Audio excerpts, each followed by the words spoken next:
Thank you, Lynn. When I was sitting there, I couldn't help but notice also on that rack of books the corpse dream of N. Petkoff, and my temptation maybe is simply to read to you from that.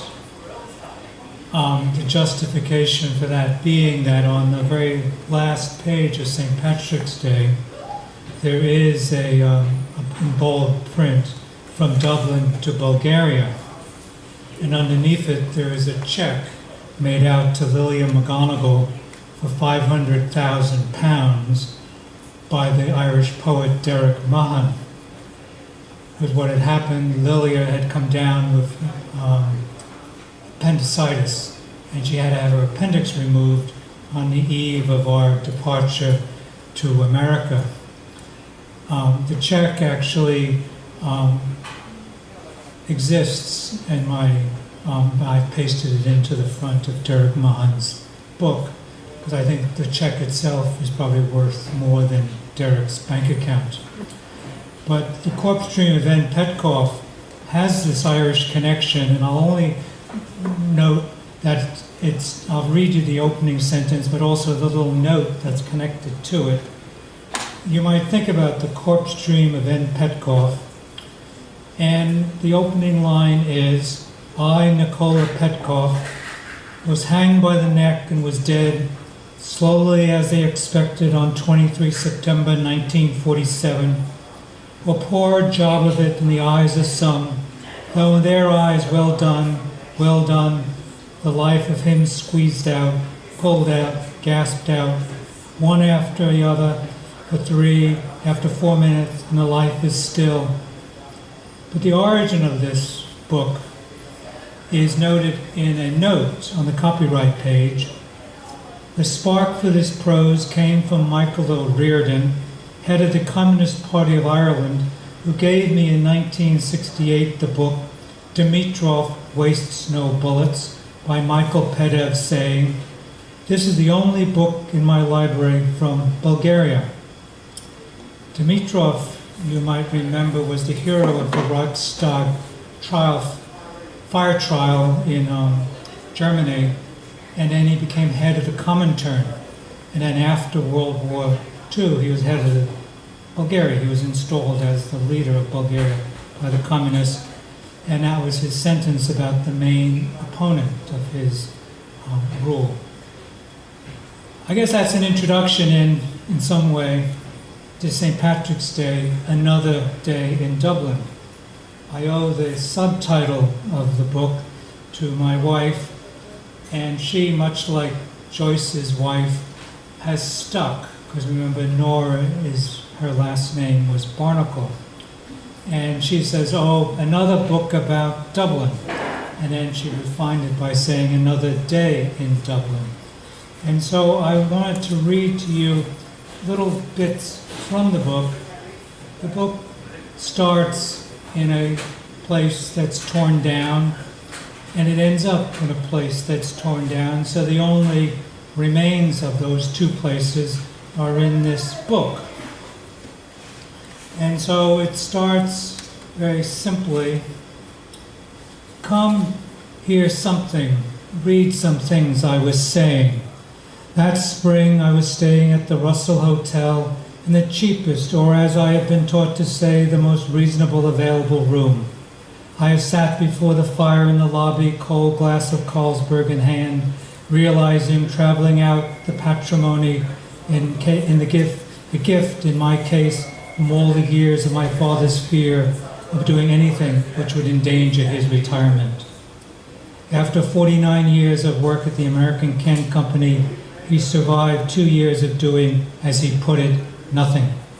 Died, he did, alone in a parking lot with strangers looking on at his performance. Upstairs, built into the cabinet next to the bed, was a radio, which received only Radio Aaron. Stories always seemed to begin in 18, they, he, she, and the words flowed into never remembering a fact, except the pause before the announcer saying a birthday greeting to someone's granny of county who wanted to hear apples and oranges. as performed by the Metropole Dance Band, and then the female announcer would say 3 or 4 words in Irish, allowing me to remember this announcer, Ruth Buchanan, who had taught English to foreign students in the same school where I would work in Baggot Street when I had lived in this city with the Bulgarian. This Ruth, who could also still be seen in cinema adverts plucking a little shampoo bottle growing in the center of flowers, then blooming down there in Stephen's Green. This Ruth, who is now saying 3 or 4 languages in Irish every hour, reminding people there are 2 languages in this country, and for me, one of those languages drowned in the ocean, across which my grandfather, at the age of 12, was shipped from Donegal to New York, where the Bulgarian lived. But let's not go into all of that just yet. Down there in the street, troops of high school bullies have been formed up to strut and twirl and shake their behinds for all they're worth. St. Patrick's Day in Dublin, imported from New York and points west, them showing them how it's done, bands and marching units in between flatbed trucks on which shivering girls stand throwing sample packets of dried peas and frozen fish fingers. Looking down from my window, I couldn't tell whether this was the end or the beginning of the parade. Then I thought to tell you about Justin. Because the day precedes, actually, I give a little handy introduction that you will march yourself through Dublin, and I didn't want anyone to go astray. And there is a nice handy, service announcement, as I call it. But I thought to tell you about some of the people that appear in the book. And Justin died in September I received a letter, found neglected in his room. I met him several times in the summer when I asked him down to the Gory Festival. He said he couldn't risk losing his busking spot in Stephen's Green. James Liddy in a letter. 15 years it took him. Having come home from work, there was a letter, saved until back on the street to read walking along. Found neglected, in other words, died, last September in his room in Dublin. A shudder never felt before. Why for him, the second friend to die? My getting older, another birthday. If I was to call Lilia and tell her I just got a letter about how Justin died, you remember him, but she wouldn't, and would say, as she had of another friend, Charles, he did what he wanted to do, but she wouldn't remember Justin because the year she was in Dublin, she wasn't speaking English that well and wasn't drinking, and those were the only occasions for meeting Justin, then just back from Romania after something happened. He wasn't saying, and was, as he was having it, trying to get on as best he could, for his clothes were still good, and French people were just beginning to come to Dublin in large numbers, and Justin knew where all the parties were, where only men went. And that's what the French men were looking for, and how interested they all were in him.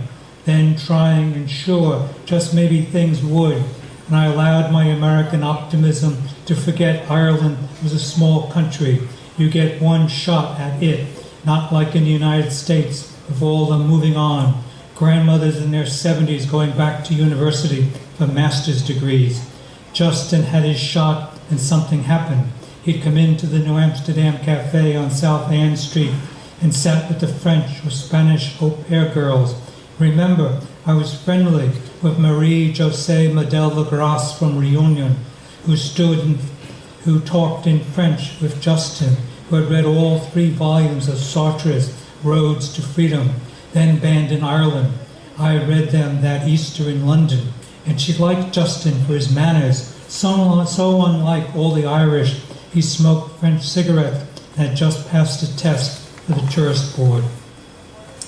A couple of years later, when I was married to the Bulgarian, he told me he had been in Romania on some sort of tourist board business, but it hadn't been pleasant, and Lilia wasn't having him over to the bedsit on Grosvenor Square because he looked like the sort who, not drinking, she didn't like, which he later told me was his only pleasure after working the penny whistle to get the money for the stuff, and someone said Justin goes with boys to the Green Cinema.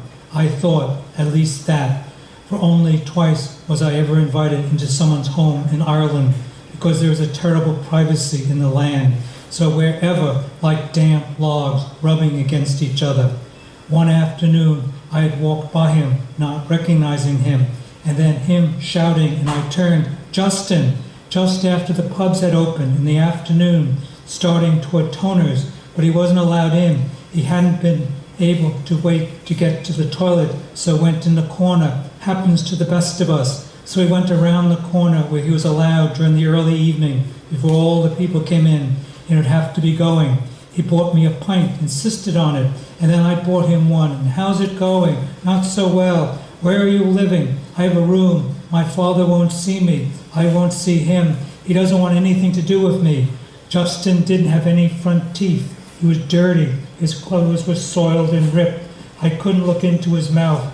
There was a brownish gook caked on his lips. His fingers were nicotined yellow. He asked about the large American woman, Mary. I hadn't seen her in 6 or 7 years. He asked about the East German Dietrich with 3 passports who had disappeared. We talked about art, who taught history in America. We talked about Stanley, who smashed a man's head through a door at Gertrude's and Alice's for making fun of his accent. We had a couple of more pints, and it was time to be going, because it was time to be going with nothing more to talk about, as the future was not in our vocabulary, and I knew something terrible was going wrong and had gone wrong, and now, when I look back, something was awful with my own life, but Justin was going to the dogs on the express, and I was still on the local. And then a portrait of a woman who appears in the book. And she's talking here, and you just pick it up. I don't mind being on my own, Barbara says. I like my own company.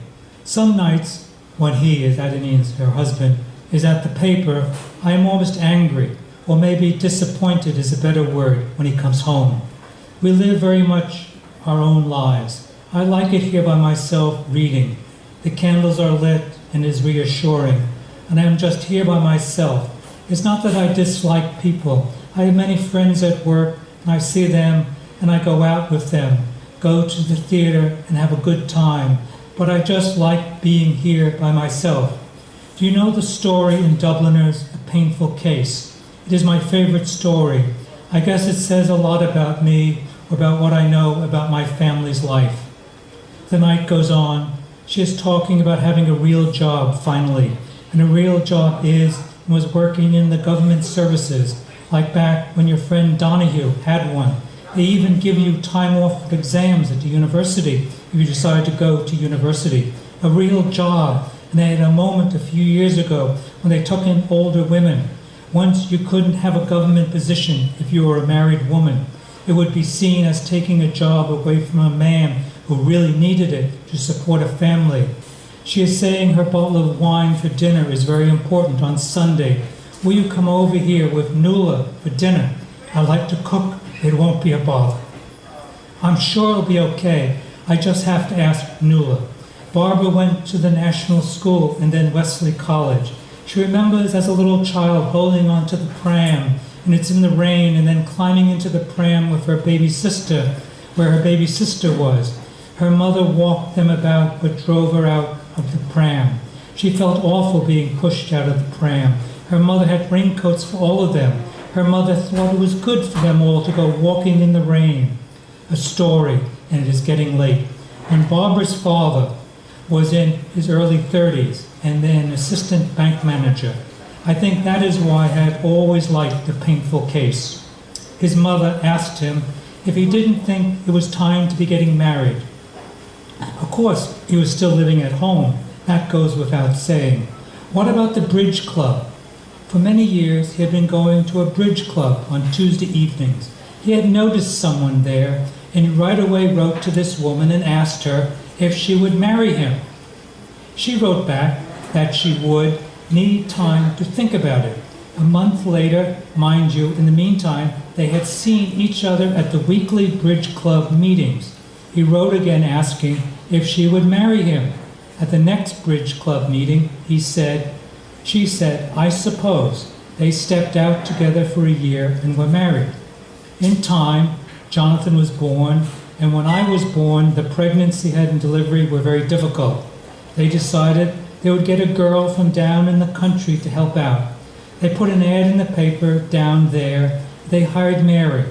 They thought she was 14. You remember, this was back before people had their au pairs sitting at the dinner table with the family. My mother and father ate their dinner in the dining room, and Mary would eat her dinner in the kitchen by herself. 2 years later, someone told my father that he should get some sort of insurance for Mary since she was now 16. That's when they found out that she was now only 14, so they had hired her when she was 12. And that is why I don't find it strange that you say your grandparents were sent off to America when they were 12. That was back then, when there was no such thing as a teenager. My mother did decide to call in at the St. Vincent de Paul Society because they thought Mary should have some sort of social life. And you know, my parents, being Protestant, didn't want to interfere since obviously Mary was Catholic. The St. Vincent de Paul Society only had activities for boys or for girls alone. Anyway, as things turned out, Mary did meet another girl in circumstances similar to her own who lived in a house down the street. They started to go out on their day off, and Mary met a soldier from the Rathmines barracks, and she found herself pregnant. My father went to the barracks, and a marriage was arranged at the church of the three patrons, the church on Rathgar Road you asked about. On the day of the wedding, the soldier didn't turn up, and Mary was left at the altar. My father went back to the barracks and explained the situation. The commandant had the soldier called in and had him escorted by a detachment of soldiers to the church, and you could say that he was married at the point of many rifles. The last of Mary, I heard only that she was living down in the country and had 2 or 3 children. I don't know anything more about her. Driving me home is not that far to Nuala's house along the military road, and suddenly realized how late it was. Nuala is asleep, so no one to talk with. And then a more romantic piece, but another woman. Okay.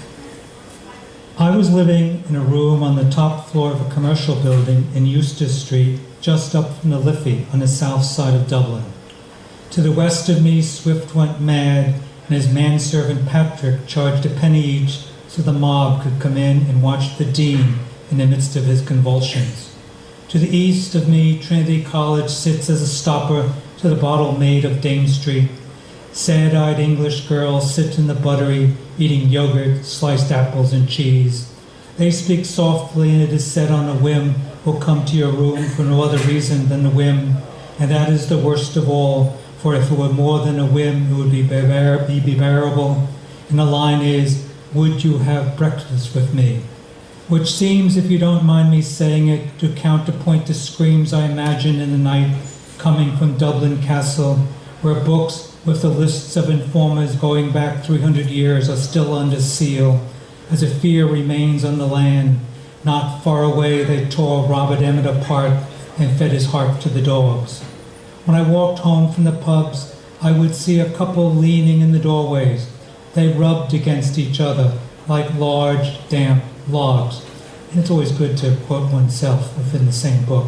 I knew a lot about history that year, for there was no person to be with and with whom I wished to live the future.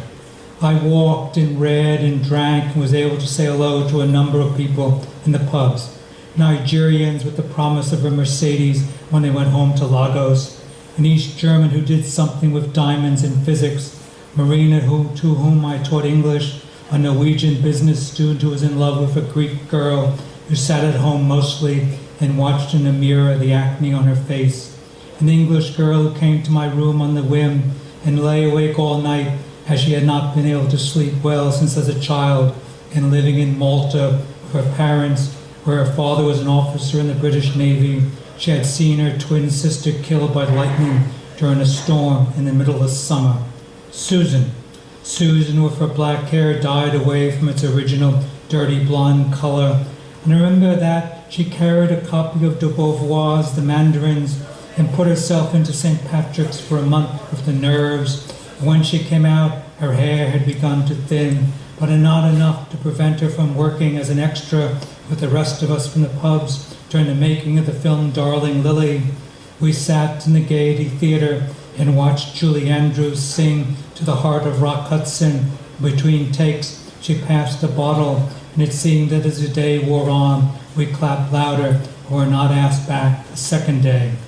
Susan, I saw her only one night alone, and that had been because she needed a place to be while the landlady had her room painted in the house out in Rathgar. We have talked many times since. Then one day I was told she had gone back to her parents' home in Plymouth.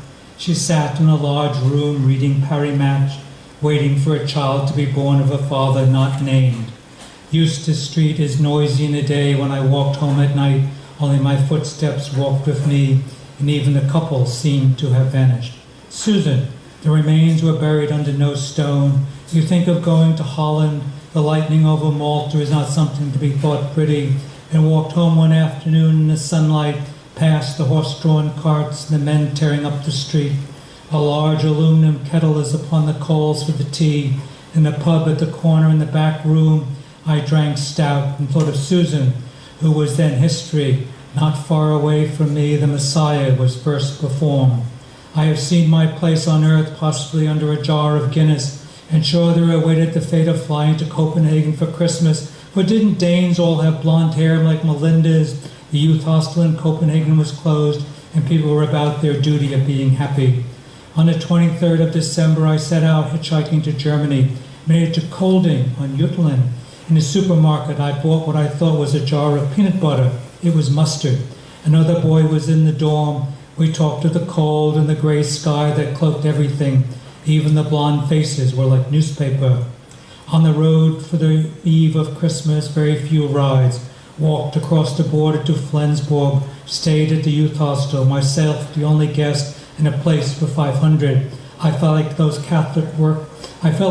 in the Catholic worker who rent a place in the municipal shelter to do penance for being alive. I had a couple of oranges from the machine, 2 bottles of Coke. I stayed awake all night reading Fitzgerald's The Beautiful and the Damned. A chained dog outside my window howled at the wind. A pint and sat against the dark wall middle section of the pub. Dusty, empty whiskey bottles, and luckily could not see my own face on the whiskey mirror. Of course, Susan didn't come in that night. She lived in a basement flat and had the child because an abortion was too much of a hassle. Finally, something had taken root in her body. She was willing to meet Dickie and me at the Blue Mosque in Istanbul. I thought it was Hagia Sophia I was saying to test her, and she was saying, there, you see, we would have all gone too and waited for each other in the wrong place. And then I have a portrait of a male, and then there is a story, and you should be laughing when I get to reading the story. But for now, I want to tell you about Mr. J. We're sitting in this pub, Grogan's. Mr. J had erected himself and is Mr. J has erected himself and is waving arm, calling for the eye of the barman who was not looking his way until Mr. J musters all the force of the voice of the man born a couple of streets away from the slum where Edmund Burke first saw light of day, and Mr. J's continued education in either Oxford or Cambridge, whichever one it was, mightily unsuited him for this place. That bench from which he has arisen, damp stained where he was sitting, is evidence of how much he had been thinking during the day. And what were his words? We are waiting, and so is Mr. J, for the words to come from the wherever they go, deep in the innards of a man. I am a lapsed heretic. Get me a whiskey and make it a double. Mr. J's body wobbles under the gray cloud of smoke, and the loudness of the people is all in our ears. It is no laughing matter or smiling matter. But what can we expect, as if we have ever expected anything from these citizens of the New World? A bastard civilization gone to earth in only 100 or so years. A cursed civilization. A whiskey! A whiskey! And you have infected the good workmen of Dublin with your slovenly habits, all of them carrying in their pockets the promise of a job in the sewer bars of your New York, where no one is ever known to smile or have a kind word for the poet or a man of words. Okay. Then one, I work at the Pint. Williams is handing the check to Tommy, who says, pleased to be able to help you in any way possible, seeing you come in with such a handy, heady reference, pointing to Teresa. Mr. J has turned his face to the wall and is quiet. He is listening to a lecture. I cannot make out whether the discourse is on philosophy or medieval painting. John's eyes are closed, and alas, poor John still has hours to go, as his friend who works on the buses is leaning over and trying to get some response by talking into his ear. John is not having any personal relations at the moment. He is improving the irritation in the brain. The friend is insistent. John's shoulder shrinks from the touch of the man and then shakes itself back at the young man still in the uniform of his calling into the life of collecting fares and giving change, and no abuse back to the abuse received from the irate Dubliners, so free with it these days, not realizing they are contributing to the making of a saint. With the years of their lives, they would see in all the bookshops of the Republic a journey of this man's soul from the number 14 to the number 15 bus. And here he is talking to, alas, poor John, who has turned his head and looks up with uncomprehending eyes at the object of his infection. Yes, he has said his infection, called affection. Yes, he is touching, Lydia is saying to Jocelyn. See how love makes its way through this cluttered earth on which you have to share the road with so many slugs who don't realize their calling is under a stone. Slugs, all of them. And on the road, all trying to be poets and failing. They're off to their advertising jungle to hustle any organ of delight that might have some value on the bed of the marketplace, and a bed not available, any doorway, please, will do. Large, damp logs rubbing together. The third time I've repeated this. If I may quote myself, I say, you may be less scabrous if I can make a request. Liddy says, give us more nature and less of the human. There are one and the same, I say, while Liddy is turning away, not interested in hearing what I have to say because it's not part of the bargain. John's bus conductor is squeezed in next to him, and they are holding hands. They are both afraid. It is days before payday, and John's money is at an end, and he wants to get at an end, as Mr. J just wanted to get to an end, and any sort of end would do. And then the concluding little bit, people end up at a place called the Corn Exchange, which does not exist anymore. And this was an office building that was turned into apartments. And we'll join, the whole gang of the book arrives at this place. And some St. Patrick's Day, Marie says. It is, Art says. In Milwaukee, James Liddy says, St. Patrick's Day begins on February 15th. This one will end in Dublin in a week, as we have been modernized. In a haze of drink, the story was told or wasn't told, and I have it all in memory, since it has to be told as the second bottle of gin was making its way about the room, because it was Anthony Burgess, right around the corner in Trinity, telling us the story by James Joyce when speaking on the topic of the sexuality of Ulysses inside the walls of the surly fronted, since Eugene had met Burgess in the York Minster in London, when he would be standing there with his 2 empty suitcases, having disposed of his review copies, waiting to take the train back to the first wife who was dissolving her liver with gin, and Burgess liked to tell James Joyce's favorite story. Where's the story? Stan says. Yes, where's the story? Liddy says. Judith nods her head, and I begin by saying, there was this man in prison. Nice beginning. And he wanted to get out, naturally. So he started to bang his hands against the wall. Had he been gang raped yet? I don't know. This wasn't a French prison, as only in France do they have great gang rape poems. Something about the French asshole or arsehole. The guy is banging his hands against the wall. The palms of his hands develop sores. So you can see, if you were reading the story, it doesn't work as well. As if you were hearing it for the first time as Burgess was telling it to Eugene. And with the sores, he cut his way through the bars of the window. You have a whole theory of architecture, Art said. Might be interesting to discuss what sort of room your man is in by the evidence that he could cut his way through the bars, along with the idea of how would his body then fit through the window. Must have been very thin.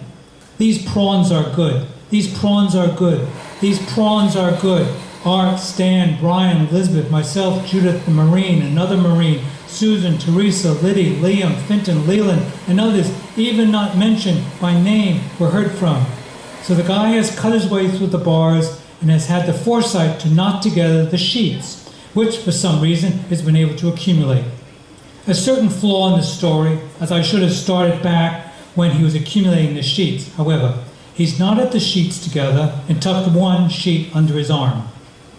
Or, hold on for a second. He's knotted the sheets together and gotten himself down to the ground. You are holding. He could have untied the last sheet and used it, or used the one under his arm. Judith, could you pour me a neat gin, as my whistle needs wetting?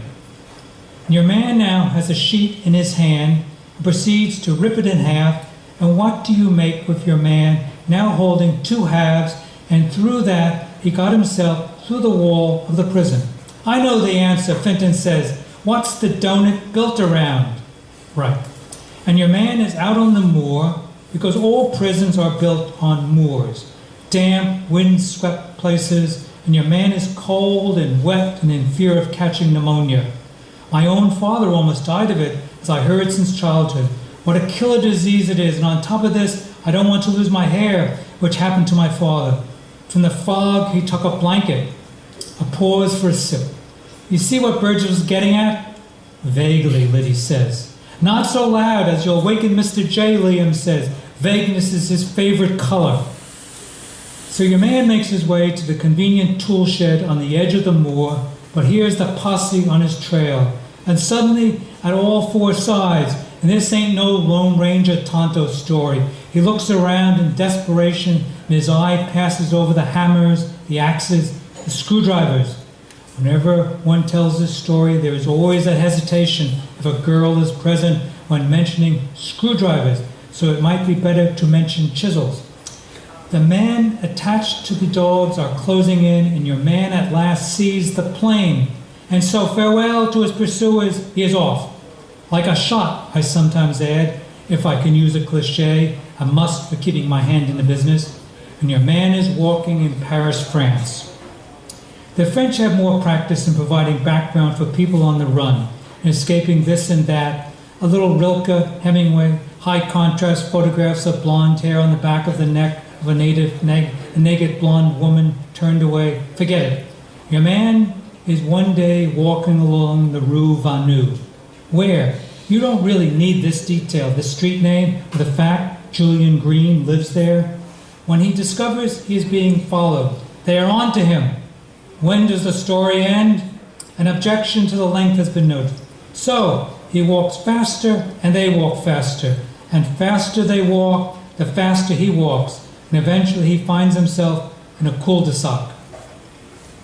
And no, there is not going to be a play upon the word cool, even though I did introduce that blind lemon of Genet, and just as those pursuing feet reach the other end of the cul-de-sac from where he is standing, no escaping, but our hero sees a door, and suddenly a woman appears.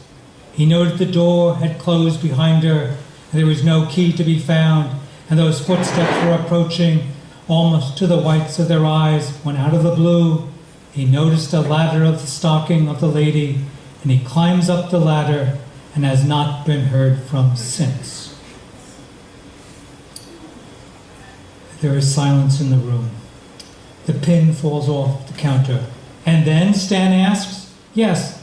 And then Liam says, same for me, Liddy says. I want to know what happened when he got back into the womb, Judith says, probably complaining about the furniture. Where's the imagination, Susan asks. How did Susan get into the room? And the theft, my dear, Liddy says. Don't you dear me. Theft is a way of life for any artist. That's why I loathe them, Susan says. Morality, Mr. J quotes, having awakened at Susan's English accent, is furnished to the world by the Anglo-Saxons with their bathtubs and wash basins, of people who have only one original spiritual activity, to wash themselves.